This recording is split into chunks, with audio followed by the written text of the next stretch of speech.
दोस्तों नमस्कार। आप पब्लिक न्यूज़ टीवी देख रहे हैं और मैं हूं देवकीनंदन मिश्र। आज उत्तर प्रदेश पर अगर हम नज़र डालते हैं तो एक बहुत बड़ी खबर आई है। हालांकि ये बहुत देर से आई है, लेकिन खबर तो खबर है।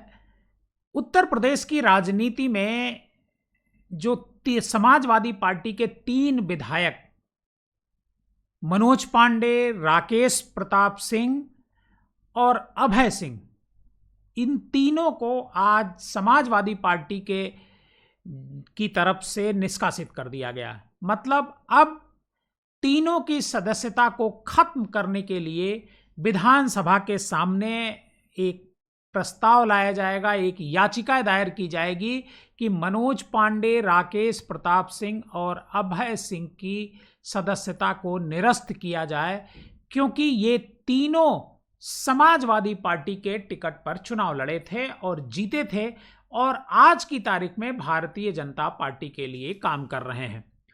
सवाल ये उठता है कि आखिर इन तीनों विधायकों को पार्टी से बाहर करने में समाजवादी पार्टी को करीब 1 साल का वक्त क्यों लगा। समाजवादी पार्टी क्या इंतजार कर रही थी कि राकेश प्रताप सिंह, अभय सिंह और मनोज पांडे, क्या तीनों का दिल परिवर्तित हो जाएगा, मतलब हृदय परिवर्तित हो जाएगा, वो फिर समाजवादी पार्टी में लौट आएंगे, या फिर बात कुछ और थी। दरअसल करीब साल भर पहले राज्यसभा का चुनाव होता है और राज्यसभा के चुनाव में इन तीनों ने, मनोज पांडे, राकेश प्रताप सिंह और अभय सिंह ने क्रॉस वोटिंग करी।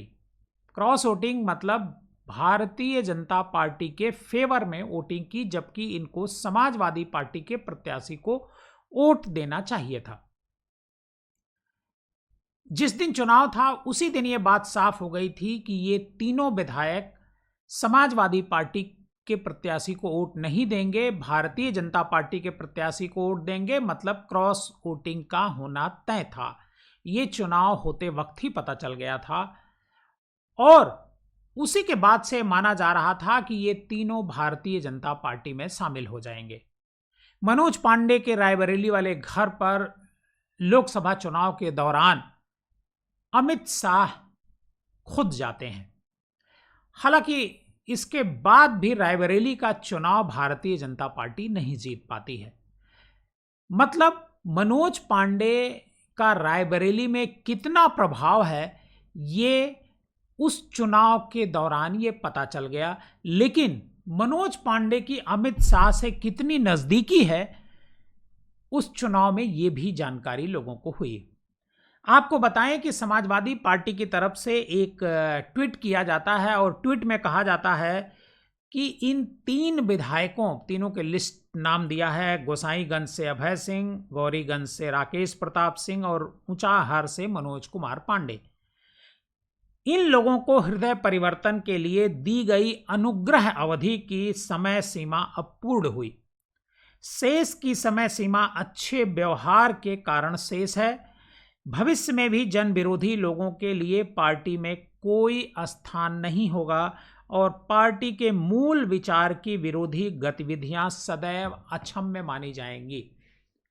ये समाजवादी पार्टी की तरफ से इस तरह का ट्वीट किया जाता है और ट्वीट करने के बाद ही ये चर्चा भी शुरू हो जाती है कि क्या अब उत्तर प्रदेश में समाजवादी पार्टी जो 2027 का विधानसभा चुनाव लड़ेगी वो इन तीनों को टिकट नहीं देगी। और खबर यह भी है समाजवादी पार्टी के सूत्रों का कि इन तीनों की सदस्यता को समाप्त करने के लिए एक याचिका विधानसभा अध्यक्ष के समक्ष प्रस्तुत की जाएगी। हालांकि चूंकि भारतीय जनता पार्टी के ही विधानसभा अध्यक्ष हैं, लेकिन इस वजह से ऐसा माना जाता है कि इस याचिका पर कोई कार्रवाई फिलहाल चुनाव तक नहीं होगी, क्योंकि नियम के मुताबिक जिस पार्टी से जो एमएलए जीतता है, अगर वो उस पार्टी को छोड़ देता है या दूसरी पार्टी में शामिल हो जाता है या फिर पार्टी का नेता उसे निष्कासित कर देता है तो तुरंत उसकी सदस्यता चली जाती है। लेकिन अब ऐसे में सवाल ये उठता है कि क्या इन तीनों विधायकों की सदस्यता जाएगी। लेकिन मुझे तो थोड़ा संदेह है कि इन विधायकों की सदस्यता फिलहाल जाने वाली है। ये तीनों विधायक 2027 के विधानसभा चुनाव में आपको कमल का फूल से वोट मारते हुए नजर आएंगे।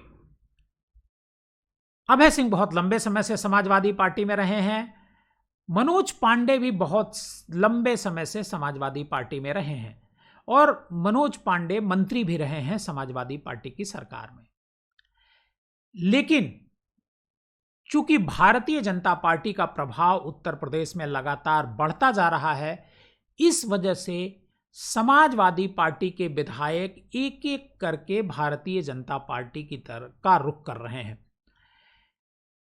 इस मुद्दे पर जब मनोज पांडे और राकेश प्रताप सिंह और अभय सिंह से कुछ मीडिया वालों ने प्रतिक्रिया ली, तो उनकी तरफ से कहा गया कि हम लोग तो पहले ही अलग हो चुके हैं, मतलब हम समाजवादी पार्टी से पहले ही अपना नाता रिश्ता तोड़ चुके हैं। समाजवादी पार्टी को इतना टाइम क्यों लगा हम लोगों को निष्कासित करने में। बात बिल्कुल ठीक है कि अगर ये तीनों एमएलए, तीनों का अपने अपने क्षेत्रों में प्रभाव है, अभय सिंह का अपना प्रभाव है, गोसाईगंज में अयोध्या जिले की सीट लगती है, मनोज पांडे का भी अपने विधानसभा में प्रभाव है क्योंकि वो भारतीय जनता पार्टी की लहर के बाद भी समाजवादी पार्टी के टिकट पर मनोज पांडे ऊंचाहार रायबरेली जिले की विधानसभा है उससे चुनाव जीतते हैं। राकेश प्रताप सिंह का भी प्रभाव है, वो भी बीजेपी के लहर में समाजवादी पार्टी से चुनाव जीतते हैं। मतलब इन तीनों एमएलए का अपने अपने क्षेत्रों में प्रभाव है और शायद इसी वजह से भारतीय जनता पार्टी इन्हें अपने पाले में लेकर के गई है कि ये 3 सीट और अगल बगल की कुछ सीटों पर भी इनका प्रभाव हो सकता है। लेकिन 2027 में क्या होगा ये तो वक्त बताएगा।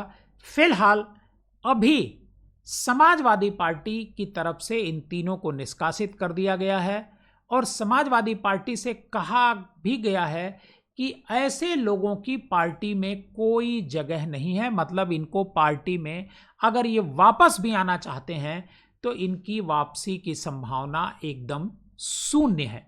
तो आखिर में क्या इन 3 सीटों पर समाजवादी पार्टी नए प्रत्याशी लड़ा करके चुनाव 27 में जीत पाएगी?